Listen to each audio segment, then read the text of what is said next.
झूठे वीरों को। भगवान झूठा मीठा नहीं देखते, भगवान जात नहीं देखते, भगवान भक्त का भाव देखते हैं। कहा महाराज भगवान किसको मिलते हैं? पूछा कि भगवान मिलते किसको हैं? जो महाराज रोज सुबह सुबह स्नान करते हैं, बड़े ज्ञानियों को भगवान मिल जाते होंगे क्या? किसी ज्ञानी पुरुष को भगवान? अरे पंडित तो रोज सुबह से वेदों की मंत्रों की झड़ी लगा देते हैं, प्यारे वेद को जानने वाले हैं, तो भगवान उनको मिलते हैं ना?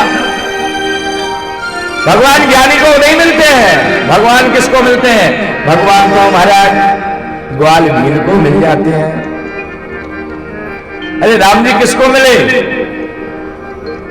उन वनवासियों को प्राप्त हो गए जिनका काम रोजाना चोरी करना। ले हूं मैं बासन बसन चुराई है,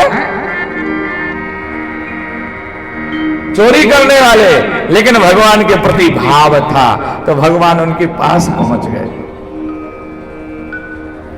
और भगवान किसी विद्वान की आवश्यकता नहीं, उन्हें कौन से ज्ञान की आवश्यकता? बोले भगवान जो रोज स्नान करते हो उन्हें मिलते हो, या भगवान किसी बड़े बुजुर्ग को मिलते हो, किसी ज्ञानी पुरुष को? तो ध्रुव जी महाराज कौन से ज्ञानी हैं? कौन सी उम्र उनकी तपस्वी है? 5 वर्ष की आयु में, बालपन की बोध अवस्था में श्याम सुंदर को प्राप्त कर लिया, भगवान को प्राप्त कर लिया। ये तो भगवान की भक्ति है, और भक्ति भगवान को अपनी तरफ खींच लेती है। आपने महात्मा की कथा में श्रवण किया ना, जब भक्ति महारानी विजीर्ण हो गई, उनके पुत्र अचेत अवस्था में पहुंच गए, तो नारद बाबा ने भक्ति के निमित्त से श्रीमद् भागवत कथा का पारायण कराया। तो भक्ति का मुख छुआ, भगवान प्रकट हुए तो सबको वरदान दिया। तो भक्ति से भी कहा कि तुम मेरा स्थान कहां है? भक्ति ने भगवान से कहा मुझे वरदान दो। तो भगवान ने कहा सकल भवन मुद्धे, तुम जाओ। भगवान ने कहा तुम हमारे भक्तों के अंतःकरण में बैठ जाओ। और भक्ति जिसके घर में पहुंच जाती है, भक्ति भगवान की पत्नी है, और प्यारे जहां पत्नी हो वहां पति को आना ही पड़ता है, अंतःकरण में पहुंच जाती है। और जहां भक्ति अंदर घुस जाती है प्यारे, वहां उस घर को सुंदर सजा देती है। उसके अंदर जो गंदगी है ना, उस गंदगी को बाहर निकालती है। अंदर गंदगी बहुत भरी रहती है, और जब भक्ति अंदर आएगी तो महाराज तुम्हारा हृदय साफ हो जाएगा।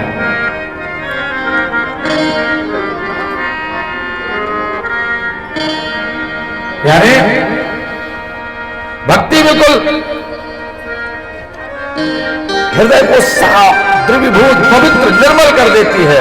और भगवान जब ये मन निर्मल हो जाता तो भगवान भी मिल जाते हैं, क्योंकि भगवान कहते हैं हम किसको मिलते हैं कि निर्मल मन जन सोय भाव, मोहि कपट छल छिद्र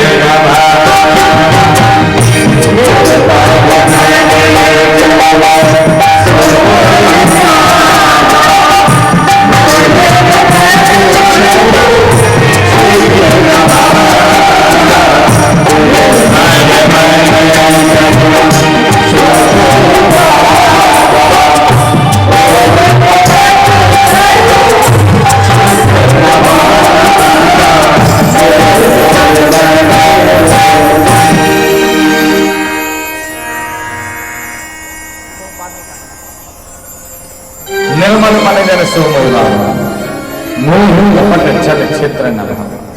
निर्मल मन को बनाइए भगवान की भक्ति के लिए। और जब तक मन निर्मल नहीं होगा, जब तक कल्याण होने वाला नहीं। तो ये हमारी भैया का कहना है कि सास ससुर को बुराई करो ताकि हमारे सब लोग। अच्छा सब लोग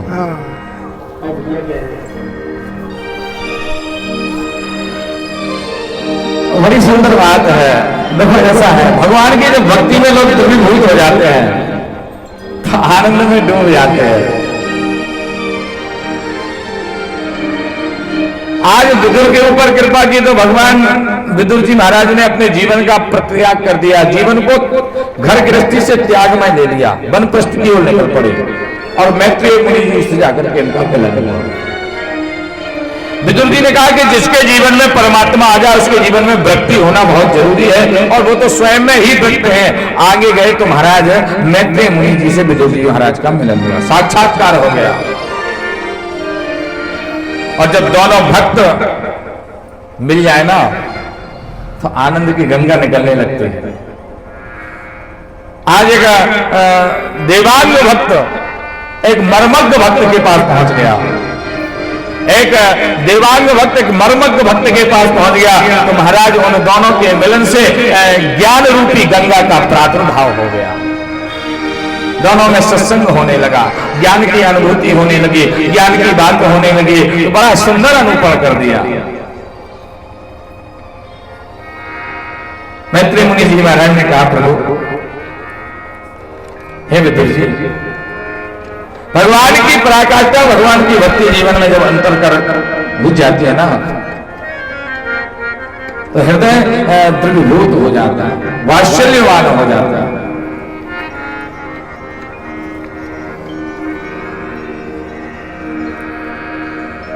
विदुर जी महाराज कहने लगे, ये संसार जो है ये दुख्यालय है, प्रभु इस दुख से छुटकारा कैसे मिले? संसार जो है ये दुख का घर है। मैत्रेय जी मुनि कहने लगे, ये बताओ संसार में दुख किसको नहीं है?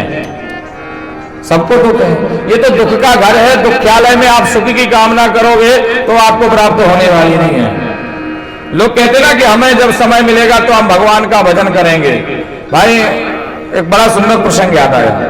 एक कोई सज्जन समुद्र में स्नान करने के लिए गए, बड़े सीधे थे, समुद्र के तट पर पहुंचे और पहुंच करके उन्होंने अपने वस्त्रों को त्यागा और समुद्र की तरफ बढ़े नहाने के लिए। तो समुद्र से महाराज बड़ी सुंदर सी लहर आई, और जैसे ही लहर आई तो वो समुद्र से बाहर भागे। लहर फिर चली गई तो फिर वो समुद्र की ओर बढ़े,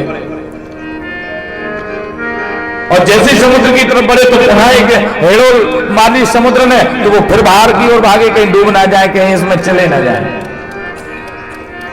एक संत जी देख रहे, भैया क्या बात है, यहाँ क्यों खड़े हो इस अवस्था में?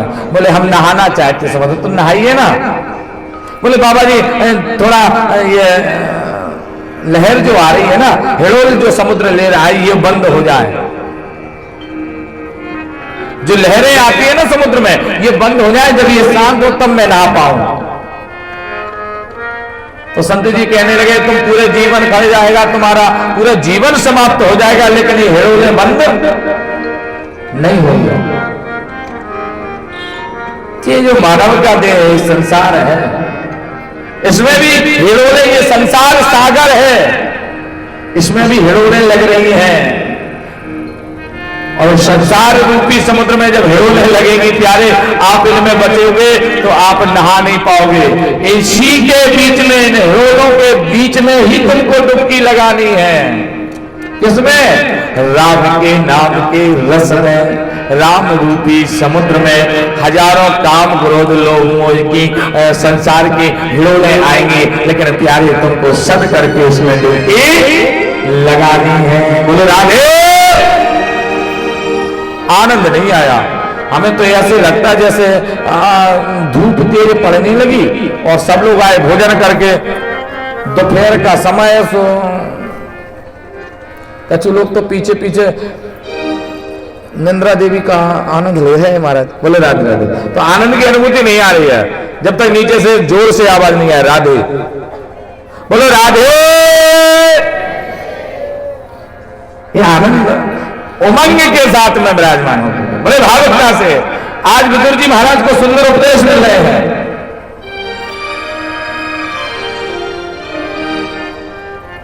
उपदेशों की भावना को सुन करके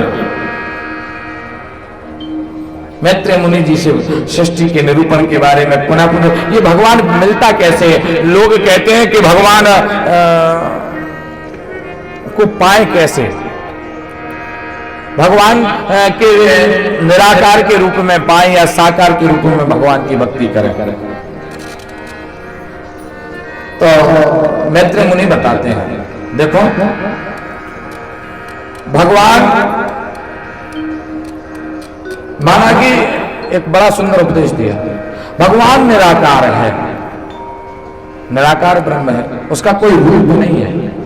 बिनु पग चले सुने बिन काना, कर बिन कर्म करें विदनाना। निराकार है, उसका कोई आकार नहीं है, लेकिन उसको देखेंगे कैसे, पहचानेंगे कैसे जब है नहीं? तो उसके लिए भगवान ने उसका आकार बनाया है। उदाहरण जैसे तार लगा हुआ है, लाइट का खंभे पर तार लगा रहता ना बिजली का, उसमें लाइट है, लाइट है। ये लाइट आई कहां से है? उसके अंदर है कैसी, इसका कैसा रंग है? देखा कभी आपने लाइट का रंग देखा क्या? लाइट है कैसी, कहां है? तार के अंदर दिखाई दे रही कि इसके अंदर लाइट है क्या? जब आप उसे छुओगे, जो करंट उससे लगेगा तो आपको आभास होगा इसके अंदर करंट है कुछ, लेकिन है कैसा दिखता ही नहीं है। ये करंट है क्या?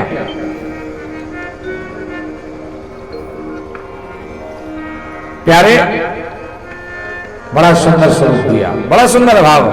जल से लाइट बनती है, जल के अंदर लाइट है लेकिन कभी दिखाई नहीं देती, लेकिन उसके लिए बड़ा भारी यंत्र लगाया जाता है, पावर हाउस के तरीके से प्लांट लगता है पहले लाइट को बनाने का, बनता है कि नहीं? फिर लाइट को बनाई जाती है, यंत्रों के द्वारा निकाली जाती है, जल से निकाली जाती है, बड़े बड़े मशीनरी के द्वारा उस लाइट को एकत्रित किया जाता है, फिर उसको पावर हाउस तक भेजा जाता है। पावर हाउस के जो तार हैं वो डीपी तक आते हैं, ट्रांसफार्मर तक, और ट्रांसफार्मर से आपके घर के मीटर में वो लाइट आती है, आती कि नहीं आती है? और मीटर से बोर्ड में लाइट जाती है, और बोर्ड में एक लगा होता है बल्ब, और जब आप उसके स्विच को ऑन करोगे तब वह बल्ब जलेगा, प्रकाश हो जाएगा। तो प्रकाशमय जब लाइट का आपको दर्शन साक्षात्कार होगा, लेकिन उसके लिए कितना यत्न आपको करना पड़ेगा, तब आप उस लाइट के दर्शन करोगे। इसी प्रकार से इस परमात्मा के दर्शन करने के लिए प्यारे आपको भी प्लांट लगाना पड़ेगा, बड़ा भारी प्लांट, काय का? भक्ति रूपी प्लांट को लगाना पड़ेगा, उसमें ज्ञान रूपी पावर हाउस के द्वारा, वैराग्य रूपी मीटर के द्वारा अपने अंदर अंतःकरण में उस लाइट का प्रवेश करना पड़ेगा, तब जाकर के बल्ब में वो प्रकाश के रूपमान, भक्ति के रूपमान आपको उस ब्रह्म का दर्शन हो जाएगा। बोलो राधे। अभी नहीं आया महाराज करंट के अंदर। बोलो वृंदावन बिहारी लाल की जय। विदुर जी महाराज मैत्री मुनि जी से बार बार प्रश्न करते हैं, मैत्री मुनि जी बड़ा सुंदर उपदेश देने लगे। श्री भगवान हरि ने सृष्टि की रचना की, इसी सृष्टि में बड़ा सुंदर निरूपण आया। हम तुम्हें मनु जी महाराज जो ब्रह्मा जी के मानस अपने शरीर के दो भाग कर से मनुष्य और शत्रुपा की जो सृष्टि उद्गम हुई, तो मनु शत्रुपा के सृष्टि का निरूपण करते हैं, उनके वंश का बखान करते हैं। मनु जी महाराज के 3 पुत्री और 2 पुत्रों का जन्म हुआ। यहां से मैथिली सृष्टि का शुभ आरंभ हुआ। तो इनकी जो मझली बेटी है देवहूति मैया, देवहूति मैया कर्दम ऋषि को ब्याही। ये कर्दम ऋषि कौन है? ये ब्रह्मा जी के पुत्र हैं। जैसे ब्रह्मा जी ने इनको अपने मनो ज्ञान से उत्पन्न किया,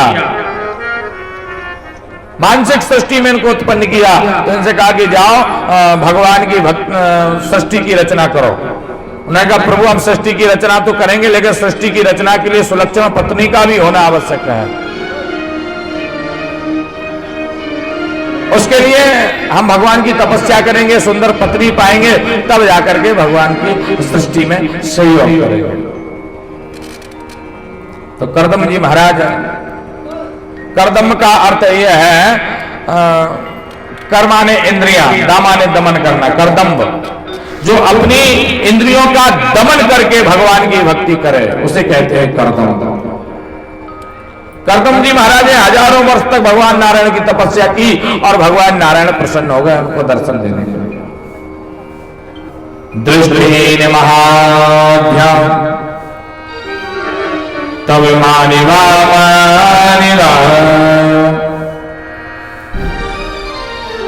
संस्कृशाय परमाय पराय च भक्ताय यो देहनामायितो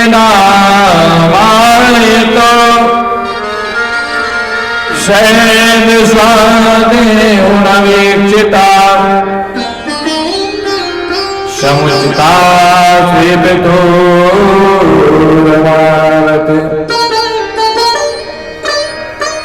बड़ा अद्भुत भाव दिया। अरे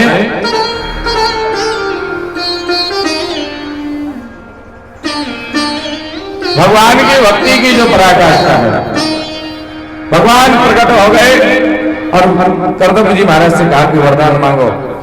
कर्दम जी महाराज शांत खड़े हैं, प्रभु क्या मांगे? आप प्राप्त हो गए, बस मुझे और कुछ नहीं चाहिए। कुछ नहीं बोले ना, बिल्कुल नहीं।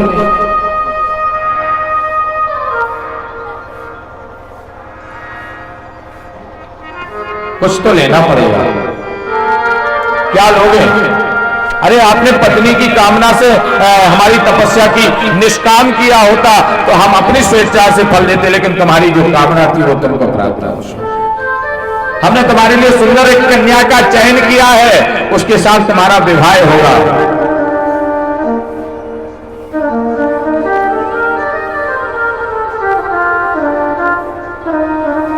संत भगवान की जय। प्यारे, बड़ी भावुकता में द्रवीभूत होकर के, उत्कंठित होकर के, भगवान की भक्ति में डूब करके उन्होंने कहा चिंता मत करो, हमने तुम्हारे लिए सुलक्षण पत्नी का बंदोबस्त किया है, कन्या का निर्वाहन किया है। कल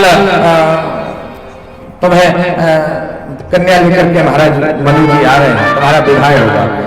भगवान अब आप मिल गए, मुझे विवाह करने की इच्छा नहीं। नहीं नहीं, तुमको विवाह करना है।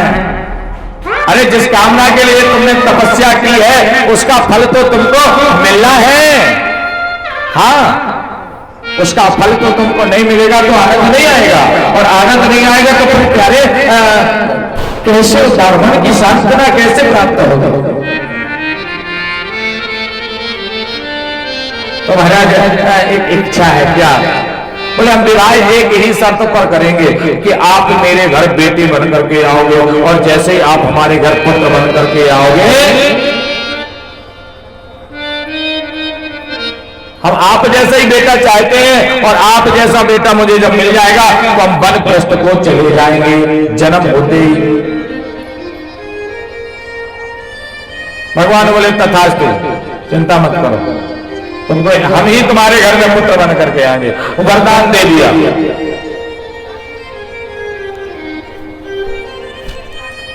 प्यारे, वरदान मिल गया। घर पर पहुंचे, आश्रम में रहते हैं। इधर मनु जी महाराज को संकेत पहुंचाया भगवान ने। मनु जी अपनी पुत्री देहुती को लेकर के पहुंचे। देहुती मैया को लेकर के गए। इन्हें पता है कि आज हमारे सगाई करने वाले आ रहे हैं प्यारे, तो बड़े आश्रम की तैयारी की। 3 आसन डाल दिए मनु जी महाराज के लिए, शत्रुपा जी के लिए, उनकी पुत्री देहुती मैया के लिए भी आसन डाल दिया।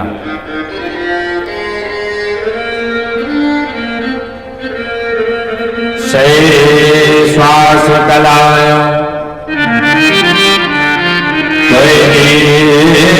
महामुनि तवं क्षेत्रे देहुर्यां प्रणम्यो तव समाहितः। प्यारे, देहुती मैया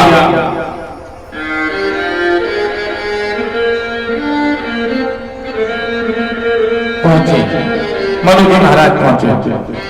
आसन डले हुए मनु जी महाराज अपने आसन पर बैठ गए। शत्रुपा अपने आसन पर बैठ गए। देवती के लिए भी आसन डाला और देवती मैया को पता है कि हमारा विवाह होना है और ये संत है, संत के बिछाए हुए आसन पर बैठना नहीं चाहिए, ये तो ये शास्त्रीय बात है, लेकिन ये होने वाले पति हैं और पति के बिछाए हुए आसन पर भी नहीं बैठना चाहिए। क्या करें? सो महाराज बड़ी भावुकता से, निर्मलता के साथ में उनको सुंदर सा अपना आसन पर हाथ रख के उस आसन का सम्मान किया और कुछ दूर जाकर के बैठ गए।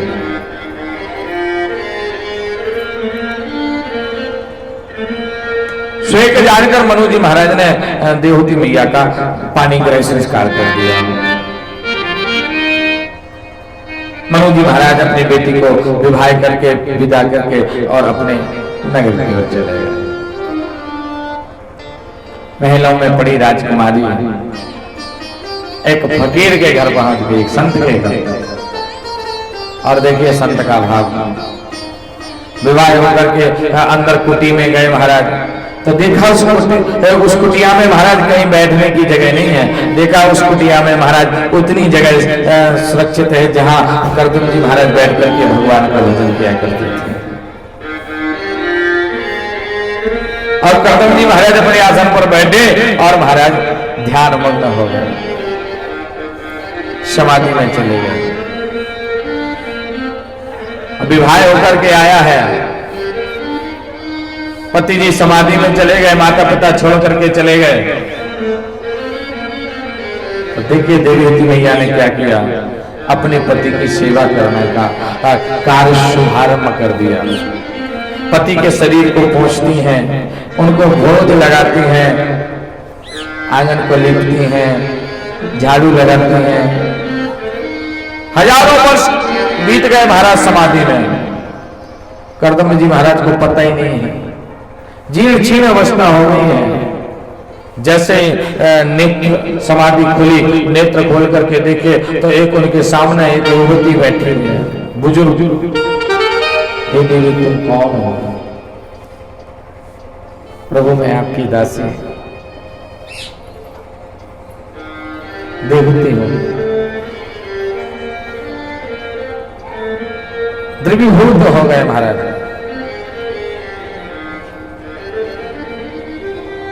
तुरंत नेत्र बंदों को किया, बड़ा सुंदर सरोवर का उद्गम वहां हो गया। देवती मैया को समझाया, उनका हाथ पकड़ा और जैसे उस सरोवर में डुबकी लगाई, उस मान सरोवर में ऐसी डुबकी लगाए